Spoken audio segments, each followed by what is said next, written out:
Hello student, मैं निहाल sir आप सभी बच्चों के लिए ये बहुत ही लाजवाब टॉपिक लाए हैं क्योंकि यहाँ पे अनसॉल्व पेपर करवा रहे हैं। तो आप यानी खंड क में हम लोग बहुविकल्पी क्वेश्चन को कर लिए थे। देखिए यहाँ पे ये सारे बहुविकल्पी क्वेश्चन कर लिए थे।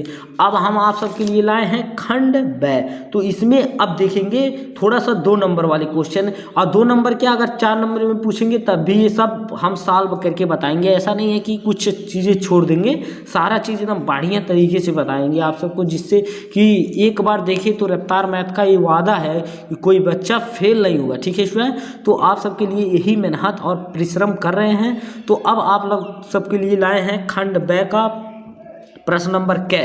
तो देखिए यहाँ पे क्या कर रहा है, निम्नलिखित बारंबारता बटन सरणी से आंकड़ों का समांतर माध्य देखिए दिया है 21.5 हो तो के का मान ज्ञात कीजिए। देखिए के का मान क्या है, एफ एफ एफ किसको रिप्रेजेंट करता है, एफ बारंबारता को रिप्रेजेंट करता है। ठीक है, कि कितनी बार संख्या आई है। देखिए यहाँ 6 कितनी बार आई है, यानी 5 कितनी बार आई है, 6 बार आई है। 15 कितनी बार आई है, 4 बार आई है। 25 कितनी बार आई है, 3 बार आई है। और उसके बाद 35 कितनी बार आई है, के बार आई है। और 45 कितनी बार आए हैं, 2 बार आए हैं। यही इसको रिप्रेजेंट करता है यफ। और यक्स क्या होता है, आंकड़ों की संख्या होती है। ठीक है स्टूडेंट, तो आप सबको हम बेहतरीन तरीके से इसमें बता दें कि इसको किस प्रकार से लगाया जाता है। तो हम ऐसे पहले इसका सही डायग्राम बना लें, उसके बाद में आप सबको बता रहे हैं। देखिए सही डायग्राम इसका क्या होगा, इस तरह से आप लोग चीना खींच लीजिएगा। ठीक है स्टूडेंट, इस तरह से 3 कॉलम बना लीजिएगा। 3 कॉलम की आवश्यकता ही पड़ेगी। ठीक है स्टूडेंट,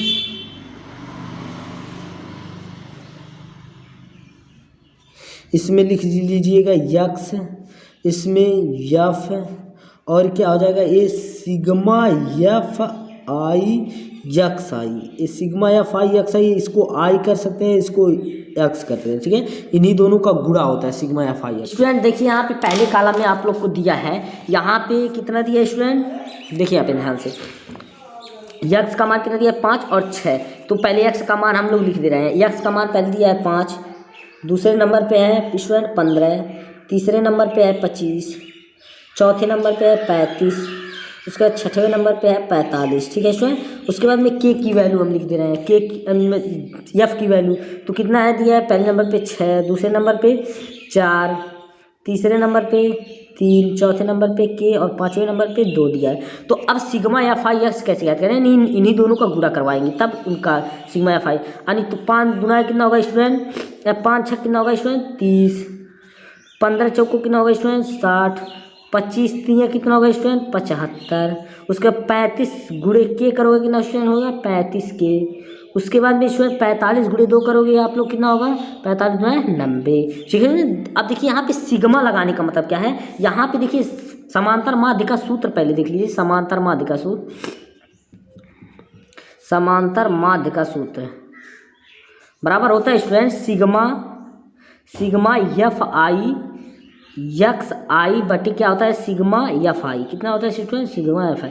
तो सिग्मा एफ आई मतलब देखो जब सिग्मा लग जाए तो इन सभी का योग करते हैं, और यहाँ पे सिग्मा एफ आई एक्स आई यानी एफ आई एक्स आई है, और इन्हीं को सिग्मा एफ आई एक्स आई करेंगे तो इन्हीं का योग करेंगे यानी जोड़ेंगे। तो इसको देखिए सिग्मा एफ आई एक्स आई, पहले सिग्मा एफ आई ज्ञात करने के लिए क्या करेंगे स्टूडेंट, इनको जोड़ो।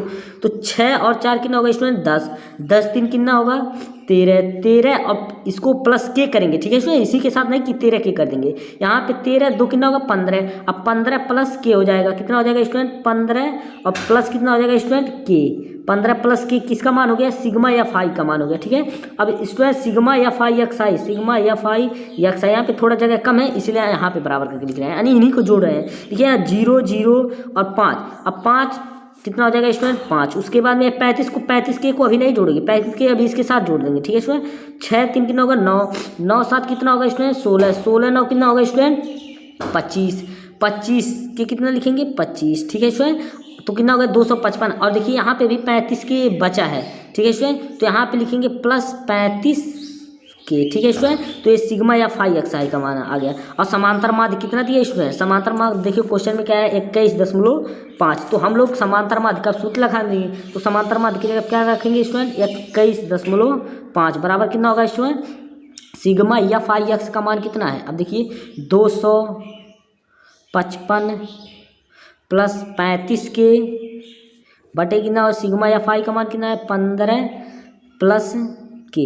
अब स्टूडेंट इसको हल करने के लिए हम आप सबको बता दें, यहाँ से अगर 10 से गुणा करें और 10 से भाग करें तो 10 से अगर गुणा करेंगे तो दशमलव हट जाएगा। तो यहाँ पे इसको लिख सकते हैं ये 215/10 बराबर कितना लिख सकते हैं स्टूडेंट, 255 प्लस 35 के बटे कितना हो जाएगा 15 प्लस के। आप लोग अब तिर्यक गुणा कर लीजिए, क्या कर लीजिए तिर्यक गुणा। तो 10 का गुणा इसके साथ होगा तो 10 का गुणा उसके साथ होगा तो कितना हो जाएगा 255, ऐसे 10 का गुणा लगा लीजिए, उसके बाद में प्लस 35 के बराबर कितना हो जाएगा स्टूडेंट, यहाँ पे 215 का गुणा होगा, 215 का गुणा कर लिए 15 प्लस के। ठीक है स्टूडेंट, इतना समझ में आ रहा होगा आप सबको। तो अब देखिए इसके बाद यहाँ 10 का गुणा कराइए 255 में तो कितना हो जाएगा 2550, उसके बाद प्लस यहाँ 10 का गुणा 35 में कराओगे तो 350 के बराबर यहाँ 215 का गुणा, तो 15 × 5 = 75 के 5 हासिल कितना आएगा स्टूडेंट 7, 15 7 कितना होता है स्टूडेंट 22, 22 के 2 हासिल कितना आएगा स्टूडेंट 2, 15 × 2 = 30, 2 कितना होगा 32। उसके बाद में फिर इसका गुणा के साथ कराएंगे तो प्लस, और उसके बाद में 215 के हो जाएगा। ठीक है स्टूडेंट, तो इतना बात आप सबको समझ में आ रहा है। अब देखिए एक जात को एक तरफ, ये देखिए के एक तरफ कर लीजिए तो 350 के, अब बराबर के इधर देखिए प्लस है और इधर आएगा तो कितना होगा -215 के बराबर। अब देखिए यहाँ पे बराबर के इधर 3200 कितना है 25 है, और इधर देखिए स्टूडेंट प्लस का 2550 है तो इधर आएगा तो माइनस का कितना हो जाएगा 2550 हो जाएगा। ठीक है स्टूडेंट, तो अब इसके बाद में देखिए यहाँ पे 350 के में से 215 के घटाओगे स्टूडेंट तो आप सबको मिलेगा कितना, देखिए 10 में 5 गया 5, उसके बाद में यहाँ पे देखिए 4 में 1 गया कितना बचेगा 3, और 2 में 2 गया कट गया। ठीक है स्टूडेंट, तो 35 के बराबर कितना हो जाएगा, तो देखिए यहाँ पे 5 में 0 गया 5 बचेगा। उसके बाद यहाँ पे बताइए कितना है, यहाँ पे बताइए 2 में 5 जाएगा नहीं जाएगा, ये इसको दाएं 12 में 5 गया कितना स्टूडेंट बचेगा 7। आप लोग घटा के पता कर लीजिए, हम डायरेक्ट कर रहे हैं। उसके बाद में यहाँ पे बताइए कितना बचेगा 1, ये इसको दाएं 11 में 5 गया कितना बचेगा 6। अब स्टूडेंट के बराबर आपका कितना हो जाएगा स्टूडेंट 675 बटे कितना हो जाएगा 35। ठीक है स्टूडेंट, तो आप सब लोग इससे 35 से करने 35 19 संयम होता है। ठीक है, यानी कितना हो जाएगा के की वैल्यू कितना आ गया स्टूडेंट, के बराबर हम लोग का आ गया 19, तो के बराबर 19 आ गया। यही हम लोग का क्या है स्टूडेंट फाइनल आंसर है। तो आप सब लोग इसको चुटकियों में लगा सकते हैं। ठीक है स्टूडेंट, तो हम आपको बता रहे हैं तब इतना समय लग गया, नहीं तो आप लोग इसको चुटकियों में लगा, यानी यहाँ के की जगह पे क्या रहेगा स्टूडेंट, यहाँ के की जगह पे 19 रहेगा। ठीक है स्टूडेंट, तो आप सबको अच्छी तरह से समझ। प्रश्न नंबर 6 देखिए क्या कह रहा है, के किस मान के लिए समीकरण 2x² - के ब्रैकेट x - 1 बराबर 0 के मूल बराबर होंगे। तो आप सब लोग को दिया है के किस मान के लिए, यानी के का मान ज्ञात करना है। क्या ज्ञात करना है, के का क्या ज्ञात करना है स्टूडेंट, के का मान ज्ञात करना है। क्या मान ज्ञात करना है। इसके लिए हमको क्या दिया स्टूडेंट, समीकरण दिया। समीकरण कितना दिया है स्टूडेंट, समीकरण कितना दिया स्टूडेंट 2x² - के, उसके बाद ब्रैकेट में दे दिया है x - 1 बराबर 0। आप सबको देखिए यहाँ पे थोड़ा सा बजा दिया है, यहाँ पे इसी चीज़ को थोड़ा सा बजा दिया है। आप लोग साधारण समीकरण का सूत्र क्या जानते हैं, साधारण समीकरण का सूत्र यानी क्या होता है ax² + bx + c बराबर 0, यही तो जानते हैं साधारण समीकरण का सूत्र। तो आप लोग यहाँ पे देखिए ax² तो बन रहा है, यानी x स्क्वायर का गुणांक तो है यहाँ पे, लेकिन यहाँ पे bx नहीं है, तो हम लोग पहले इसको सही ढंग से इस रूप में बदलेंगे। ठीक है स्टूडेंट, गुणा करवाएंगे। तो आप लोग देखिए यहाँ पे इसको लिखेंगे 2x², उसके बाद माइनस, देखिए के का गुणा x में होगा कितना स्टूडेंट होगा के x हो जाएगा। उसके बाद में स्टूडेंट देखिए माइनस, और माइनस का गुणा क्या होगा स्टूडेंट प्लस, और के का गुणा 1 में होगा कितना स्टूडेंट के बराबर कितना हो जाएगा 0। अब बताइए इस रूप का हो गया कि नहीं। देखिए यहाँ x का गुणांक b है, यहाँ x का गुणांक k है, तो यहाँ अब इससे क्या करेंगे स्टूडेंट तुलना कर देंगे। क्या कर देंगे तुलना, क्या कर देंगे तुलना करने पर, क्या तुलना करने पर। ठीक है स्टूडेंट, करने पर। अब तुलना आप लोग इसका कर लीजिए, तो तुलना मतलब क्या होता है, देखिए यहाँ पे x² का गुणांक 2 है, यहाँ x² का गुणांक 1 है, तो हम लोग तुलना करेंगे तो क्या हो जाएगा a बराबर कितना हो जाएगा स्टूडेंट 2। उसके बाद में b बराबर देखिए स्टूडेंट कितना हो जाएगा, यहाँ x का गुणांक b है, यहाँ x का गुणांक माइनस के है तो माइनस के हो जाएगा। उसके बाद c बराबर कितना स्टूडेंट हो जाएगा, यहाँ c बराबर कितना हो जाएगा, k हो जाएगा। ठीक है स्टूडेंट, तो आप लोग देखो, आप सभी लोग अगर सूत्र नहीं आप सबको पता होगा तो आप लोग देख लीजिए कितनी बढ़िया तरीके से हम सूत्र बता रहे हैं। तो देखिए यहाँ पे मूल बराबर होंगे, इसके लिए सूत्र होता है b² माइनस 4ac बराबर कितना होता है स्टूडेंट 0, यानी मूल बराबर होंगे, इसके लिए सूत्र होता है। तो आप लोग देखो b² मतलब b का मान आप सबको पता है कितना है स्टूडेंट, माइनस के का स्क्वायर करोगे, -4 गुणे a का मान कितना है स्टूडेंट है 2 गुणे c का मान कितना है k, तो बराबर 0 करते रहिए। उसके बाद में स्टूडेंट देखिए यहाँ k² यानी k का देखो माइनस क्या हो जाएगा, प्लस में बदल जाएगा, और k का स्क्वायर जब होगा तो k² हो जाएगा। उसके बाद माइनस 4 दूना 8, 8 कितना हो जाएगा 8k हो जाएगा। ठीक है स्टूडेंट, समझ में आ रहा होगा आपको, बराबर 0। अब बताइए यहाँ k² बराबर देखिए -8k है, बराबर के उधर जाएगा तो क्या हो जाएगा +8k हो जाएगा, हो जाएगा कि नहीं स्टूडेंट। अब बताइए यहाँ पे k की वैल्यू ज्ञात करना है, तो यहाँ बताइए k² है तो k गुणे k लिख सकते हैं कि नहीं, कहेंगे सर जी लिख सकते हैं, बराबर यहाँ पे बताइए 8 × k लिख सकते हैं कि नहीं, लिख सकते हैं। अब बताइए यहाँ पे 1k से 1k बताइए कट जाएगा कि नहीं, कट जाएगा, तो बताइए स्टूडेंट k बराबर कितना हो जाएगा स्टूडेंट 8। हम लोग का फाइनल आंसर कितना आ गया स्टूडेंट 8 आ गया, तो ये हो जाएगा हम लोग का फाइनल आंसर। तो आप सबको प्रश्न नंबर दूसरा भी समझ में आ गया। स्टूडेंट प्रश्न नंबर ग देखिए, प्रश्न नंबर ग देखिए क्या कह रहा है, एक वृत्त के चतुर्थांश का क्षेत्रफल ज्ञात कीजिए जिसकी परिधि 44 सेंटीमीटर है। कितना दिया है स्टूडेंट 44 सेंटीमीटर। पहले चतुर्थांश का क्षेत्रफल ज्ञात करना, तो आप लोग पहले सूत्र देख लीजिए चतुर्थांश का क्षेत्रफल बराबर, तो चतुर्थांश का क्षेत्रफल बराबर सूत्र होता है स्टूडेंट, चतुर्थांश का क्षेत्रफल बराबर सूत्र होता है स्टूडेंट, कितना होता है स्टूडेंट 1/4 पाई r स्क्वायर। कितना होता है स्टूडेंट 1/4 पाई r स्क्वायर। चतुर्थांश का मतलब एक वृत्त है उसको 4 बराबर भागों में बांटा गया है, तो एक चतुर्थांश का क्षेत्रफल यानी इस चतुर्थांश का क्षेत्रफल पूछ रहा है, उसी को हम 1/4 पाई r स्क्वायर यानी पाई r स्क्वायर यानी वृत्त के क्षेत्रफल में 4 का भाग लगा रहे हैं तो 1 का पता चल रहा है। ठीक है स्टूडेंट, तो अब आप सबको यहाँ पे परिधि दिया है, तो परिधि कितना दिया है यानी वृत्त का परिधि दिया है, कितना दिया है स्टूडेंट वृत्त का परिधि दिया है, परिधि दिया है, कितना दिया है स्टूडेंट 44 सेंटीमीटर। तो आप सब लोग कैसे इसको ज्ञात कर पाएंगे इसके माध्यम से, तो इसके माध्यम से अगर पहले हम लोग को r पता चल जाए, r की वैल्यू पता चल जाए तो हम लोग ज्ञात कर सकते हैं। तो परिधि बराबर सूत्र क्या होता है, वृत्त का परिधि बराबर सूत्र क्या होता है स्टूडेंट 2 पाई r बराबर यहाँ पे लिख देंगे 44, यही तो दिया है 2 पाई r परिधि के बराबर दिया कितना 44। ठीक है स्टूडेंट, तो अब यहाँ पे 2 गुणे यहाँ पाई का मान 22/7 रखेंगे गुणे r बराबर कितना स्टूडेंट 44।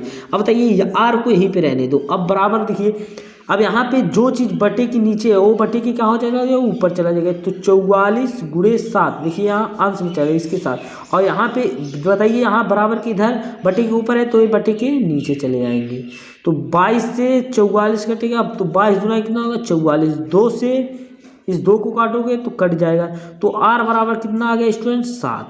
तो r की वैल्यू अब चतुर्थांश वाले क्षेत्रफल है, तो बताइए चतुर्थांश का क्षेत्रफल बराबर सूत्र क्या बताए हैं, चतुर्थांश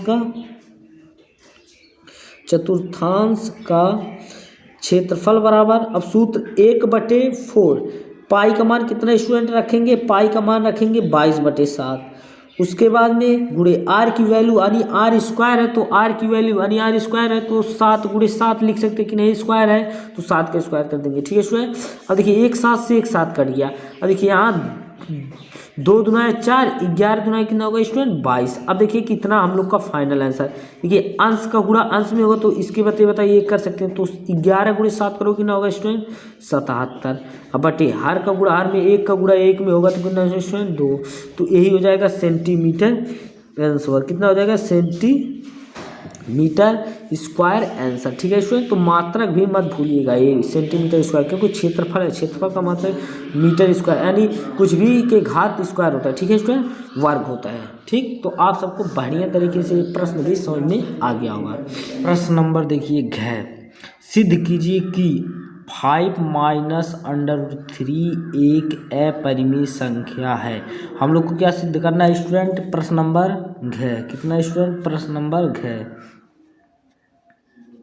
हम लोग को सिद्ध करना है 5 माइनस √3 एक क्या है? एक अपरिमेय संख्या है।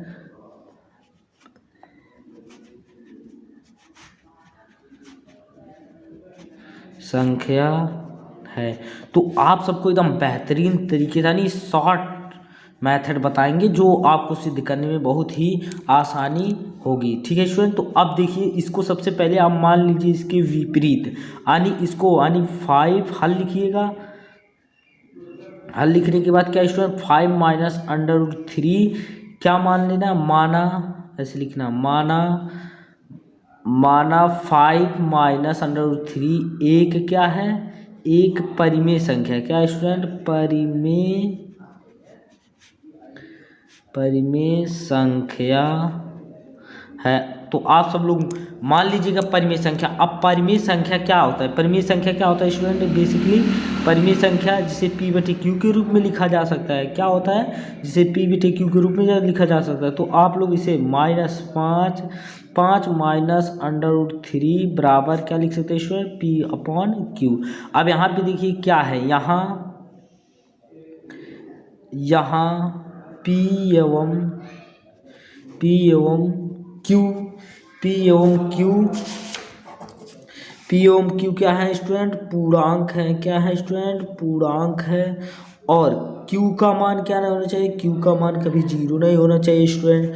और जो इनका HCF आता है, ठीक है स्टूडेंट, इनका जो HCF आएगा अगर 1 के बराबर HCF अगर 1 के बराबर आ रहा है तभी हम लोग कह सकते हैं कि यह क्या है स्टूडेंट? यह परिमेय संख्या है। अगर 1 के बराबर नहीं आएगा तो हम लोग कह देंगे कि यह परिमेय संख्या नहीं है।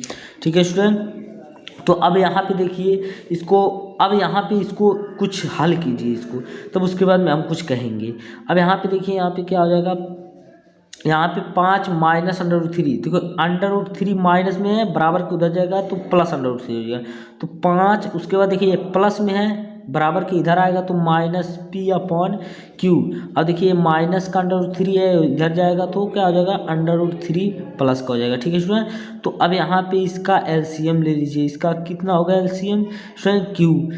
अब 1 से इसमें भाग दोगे कितना मिलेगा? Q का गुणा अंश में कराओगे तो कितना? 5Q माइनस कितना हो जाएगा स्टूडेंट? P बराबर कितना हो जाएगा? √3। अब यहाँ पे आप लोग कुछ लिख दीजिएगा, उसके बाद सिद्ध हो गया, समझ लीजिए अब सिद्ध हो गया। ठीक है स्टूडेंट, क्या लिखेंगे? अब यहाँ पे क्या चीज़ लिखेंगे? ऐसे लिख दीजिएगा, लिखिएगा 5Q माइनस P/Q से विभाज्य है।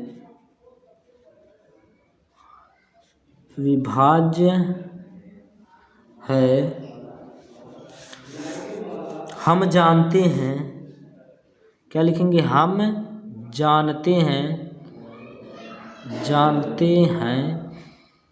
कि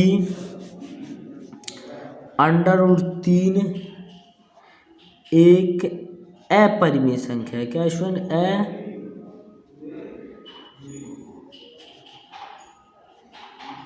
अपरिमेय संख्या है। ये आप लोग जानते हो, तो इससे अब क्या जो माने हो परिमेय संख्या उसको वो गलत हो जाएगा ना, तो ये जो परिमेय संख्या माने हो क्या हो जाएगा स्टूडेंट? गलत। तो यहाँ पे अब क्या हो जाएगा? यहाँ पे अतः है, यहाँ लिखोगे अतः 5 माइनस √3 एक अपरिमेय संख्या होगा। क्या स्टूडेंट? अपरिमेय संख्या होगा। ठीक है स्टूडेंट, तो ये हम लोग देखिए प्रूफ कर दिए कितनी आसान तरीके से। देखिए यहाँ Q का मान कुछ भी रखिएगा, यहाँ 5Q माइनस P करेंगे तो यहाँ पे कुछ भी रखिएगा तो ये घटाओगे स्टूडेंट गुणा करके, तो यहाँ पे ये विभाजित हो जाएगा, यानी विभाजित मतलब भाग देने पे कट जाएगी। ठीक है स्टूडेंट, तो ये परिमेय संख्या और ये √3 अपरिमेय संख्या ये ऑलरेडी है। प्रश्न बढ़िया तरीके से समझ में आ गया होगा। ठीक है स्टूडेंट, तो स्टूडेंट प्रश्न नंबर ड देखिए, प्रश्न नंबर ड देखिए क्या कह रहा है। प्रश्न नंबर ड कह रहा है स्टूडेंट देखिए यहाँ पे ऐसी दो संख्या ज्ञात कीजिए जिनका योग 27 हो और गुणनफल 182 हो। तो स्टूडेंट आप सब लोग दो संख्या पहले मान लेना है। तो पहले आप सबसे पहला काम करिए, माना पहली संख्या बराबर यक्स तथा दूसरी संख्या बराबर y। तो कह रहा है देखिए स्टूडेंट, जिनका योग 27 हो। तो आप अब लोग कह सकते हो प्रश्नानुसार, क्या लिख सकते हो, प्रश्नानुसार। देखिए प्रश्नानुसार क्या, जिनका योग कितना हो 27। योग मतलब क्या होता है स्टूडेंट, जोड़ना है। तो x प्लस वाई बराबर कितना होगा स्टूडेंट 27। इस समीकरण नंबर 1 हो गया। उसके बाद में फिर कह रहा है इस और गुणनफल 182 हो। गुणनफल मतलब क्या स्टूडेंट, यक्स और वाई यानी दोनों संख्याओं का गुणनफल ना। तो यहाँ पे यक्स गुणे वाई बराबर कितना दिया है 182 हो। इस समीकरण समझ लीजिए स्टूडेंट 2 हो गया। तो आप लोग क्या करेंगे, आप लोग इस समीकरण 1 से या समीकरण देखिए समीकरण 2 से या समीकरण 1 से यक्स का मान या वाई का मान निकाल लीजिए और उसी में पुट कीजिए। तो हम देखिए क्या कर रहे हैं, हम समीकरण 1 से x का मान निकाल रहे हैं। समीकरण 1 से x का मान निकाल रहे हैं। तो x बराबर देखिए कितना हो जाएगा स्टूडेंट 27 माइनस वाई। कितना हो जाएगा स्टूडेंट 27 माइनस वाई।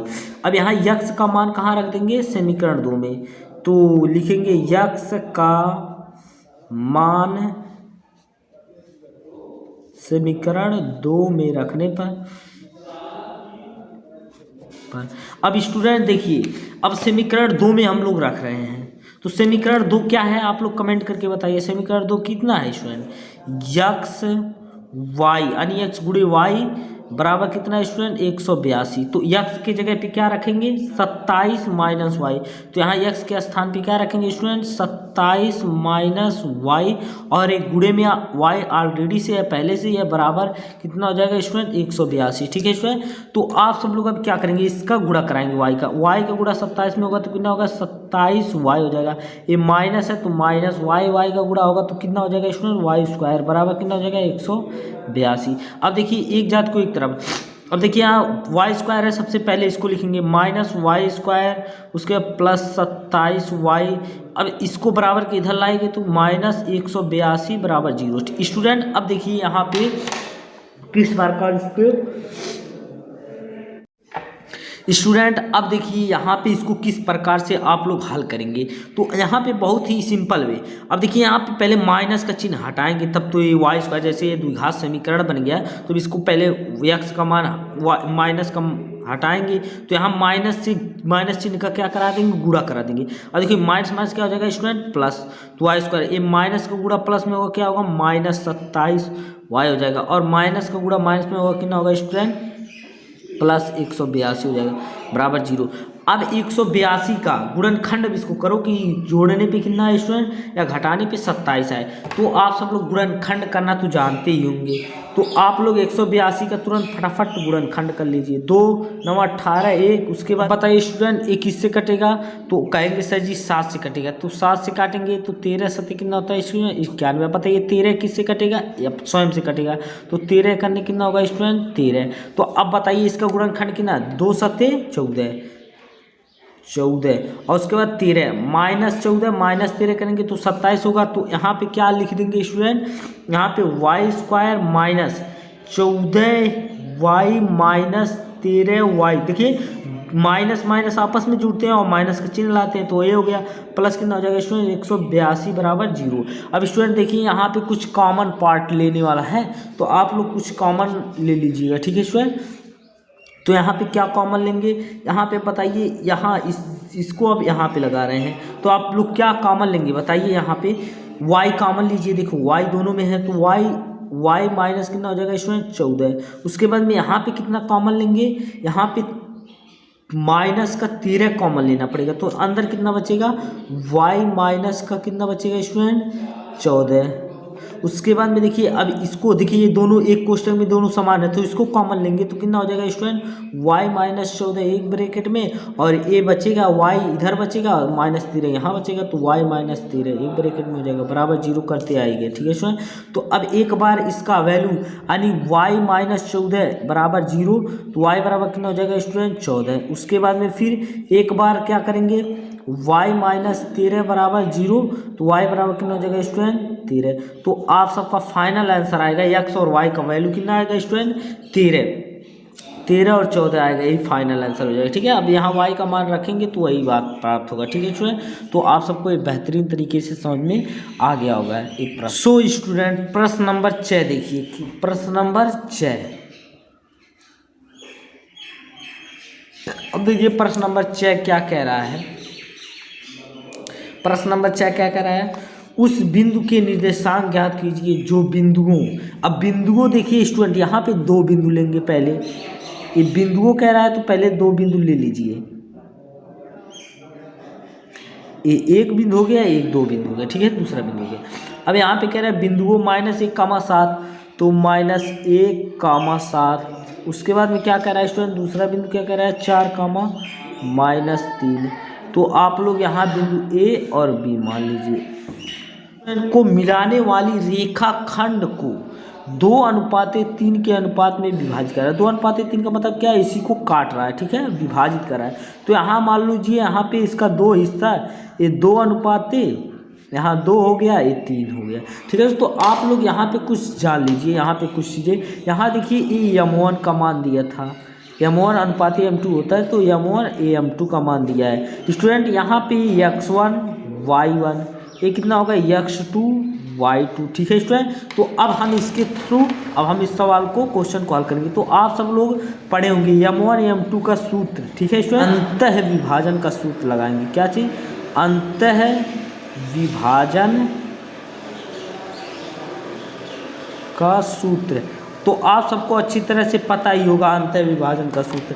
तो आप लोग देखिए यहाँ पे क्या यक्स, यहाँ पे जो बिंदु ज्ञात करना है यक्स कामा वाई का मान ज्ञात करना है। तो यक्स बराबर सूत्र होता है स्टूडेंट, यक्स बराबर सूत्र होता है m1 x2, उसके बाद प्लस m2 x1 बटे क्या हो जाएगा स्टूडेंट m1 प्लस m2। उसके बाद में y के लिए क्या हो जाएगा सूत्र स्टूडेंट, y बराबर y बिंदु के लिए m1 y2 plus m2 y1 बटे कितना हो जाएगा स्टूडेंट m1 प्लस m2। ठीक है स्टूडेंट, तो आप सब लोग पहले इसके लिए इसका वैल्यू निकाल लीजिए, x के लिए ये पूरा मान रखिए। अब देखिए यहाँ पे m1 का मान कितना दिया है स्टूडेंट 2, तो यहाँ पे 2 गुणे x2 का मान कितना दिया है स्टूडेंट 4। देखिए यहाँ पे 4, तो 4 प्लस m2 का मान कितना दिया है स्टूडेंट 3, तो 3 गुणे x1 का मान कितना दिया है स्टूडेंट, यहाँ पे देखिए x1 का मान -1 बटे m1 प्लस m2 का मतलब कितना स्टूडेंट 2 प्लस 3। तो यहाँ पे देखिए 2 चौक को कितना होगा स्टूडेंट 8। उसके माइनस, अब देखिए यहाँ पे माइनस प्लस का गुणा माइनस हो जाएगा, 3 करने कितना होगा 3 बटे कितना हो जाएगा 2 3 कितना होगा स्टूडेंट 5। अब यहाँ पे बताइए 8 में से 3 जाएगा कितना बचेगा स्टूडेंट 5 बटे कितना बचेगा 5। 5 एक करने कितना होगा स्टूडेंट 1। तो उसके बाद में स्टूडेंट यक्स की जो वैल्यू आई वो कितना आ गया हम लोग का 1 आ गया। कितना आ गया स्टूडेंट 1। अब इसी प्रकार से हम y का निकालेंगे, इसी प्रकार से किसका निकालेंगे y का। अब देखिए y बराबर किस प्रकार से y वाला बिंदु निकालेंगे। y बराबर m1 का मान कितना है वही है सेम है, यानी 2 गुणे y2 का मान देखिए ध्यान से देखिए y2 का मान -3 है तो -3, उसके प्लस m2 का मान कितना है स्टूडेंट 3, तो 3। उसके बाद में गुणे y1 का मान कितना है स्टूडेंट 7 बटा m1 प्लस m2, तो 2 प्लस कितना हो जाएगा स्टूडेंट 3। तो y बराबर अब देखिए 2 3 6 और भी माइनस का चिन्ह है तो -6 प्लस 7 3 7 कितना होगा स्टूडेंट 21 बटे 2 और 3 जोड़ो कितना स्टूडेंट होगा 5। y बराबर देखिए -6 प्लस 21, तो प्लस 21 में से -6 जाएगा कितना बचेगा स्टूडेंट +15 बटे कितना हो जाएगा 5। अब 5 से 15 काटोगे 5 करने 5 5 3 15, तो y की वैल्यू कितना आ गई स्टूडेंट 3 आ गई। तो देखिए प्रश्न कह रहा था उस बिंदु के निर्देशांक ज्ञात कीजिए। अब बताइए बिंदु का निर्देशांक क्या होगा। बिंदु का निर्देशांक, बिंदु का निर्देशांक क्या स्टूडेंट, निर्देशांक। अब बताइए x, y होता है तो बताइए x की वैल्यू कितना आई 1, 3। तो ये हो जाएगा हम लोग का फाइनल आंसर। ठीक है स्टूडेंट, तो आप सबको बढ़िया तरीके से खंड बैक का पूरा क्वेश्चन समझ में आ गया होगा। तो आप लोग कृपया चैनल को लाइक, सब्सक्राइब एवं शेयर जरूर कीजिए।